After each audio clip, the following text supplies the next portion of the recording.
Welcome back in. Virginia Governor Abigail Spanberger recently vetoed legislation that would have allowed class actions in the Commonwealth. The push to expand liability once again earned Virginia lawmakers a lawsuit Inferno designation from the American Tort Reform Association, ATRA as it's called. And ATRA's president, Joyce, joins us now to explain why being on this list is not really a good thing. Tiger, thanks for joining us. Katie, thank you. Yeah, being on this list, this part of the list, we have some champions that we like to highlight.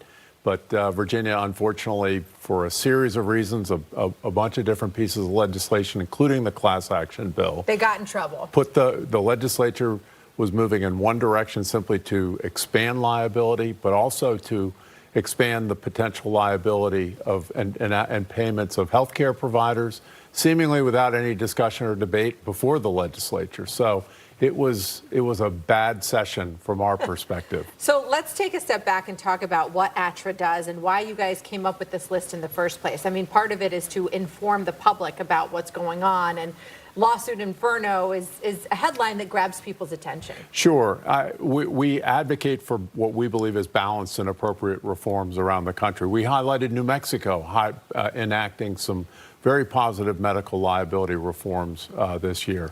New York took some very important steps. Governor Hochul very courageously advocated for important reforms in that state. Unfortunately, Virginia was on the other side of the equation, and we saw multiple efforts to expand liability, whether it was the appeal bond statute, and that deals with just how one goes about filing and getting a bond simply so that you can appeal an excessive award or an award that you think is inappropriate, expanding medical liability, and then and in the process of establishing class actions in the state for the first time, really just it was the legislature's efforts were completely devoid of any of the possible rules and restrictions that we see in the federal courts and in most state courts. Governor Spanberger vetoed that initially, but with a recommendation for some changes, but the legislature rejected those. Right. So we see it all moving in one direction. We see this expansion of liability as highly problematic. It's contrary to Virginia's history. We've never seen this really in all the years that we've been following these issues around the country. ATRA's been doing this for 40 years, and this is a first. So when you say the words tort reform or even expand liability, even to law students, you'll start to get some snoozes. But can you explain basically to the audience what that means and why it's important, why it matters? Yeah, these are civil cases. These are cases where individuals seek compensation, or potentially businesses seek compensation, whether it might be in a personal injury matter or sometimes even what seems like contractual matters. But oftentimes, as opposed to criminal cases where you've got the government seeking to impose criminal penalties and potentially incarcerate people, this has to do with the costs and recovering for alleged wrongdoing and losses. And it can be quite extensive. I mean, we spend hundreds of billions of dollars a year in our civil justice system. And even in Virginia, an estimate that we've seen indicates that a more balanced and significant reforms would save a family of four in Virginia over $7,000 a year.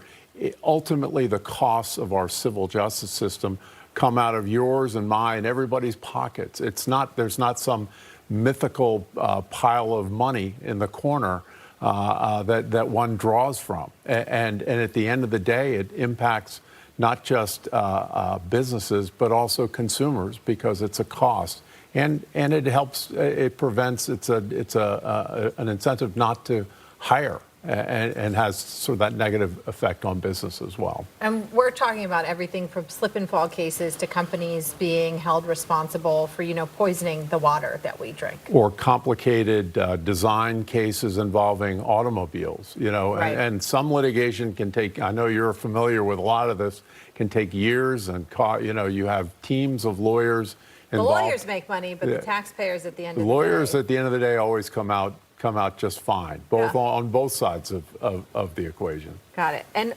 we only have about 20 or 30 seconds left, but why do you think Virginia is one of the last couple of holdouts in the country here? Well, that's a good question. And the issue, I mean, class actions have been a problem around the country when you can aggregate all kinds of cases, but particularly when you don't have the proper guardrails. That's what's really the issue here.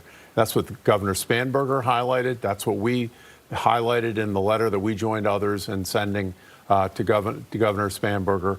And we hope that if Virginia decides it wants to join so many other states that allow them, that they will do so properly. But also remember, these class actions, if they become too prevalent, if you have too many, if you become a haven for these types, or we call a judicial hellhole, another report that we put out, those cases are going to take up the dockets of local courts in Virginia, and the taxpayers already strained. And the taxpayers of Virginia pay for those courts. Right, and the resources there and across our region are already strained. Tiger Joyce, thanks so much for joining us tonight. Thank you for having me.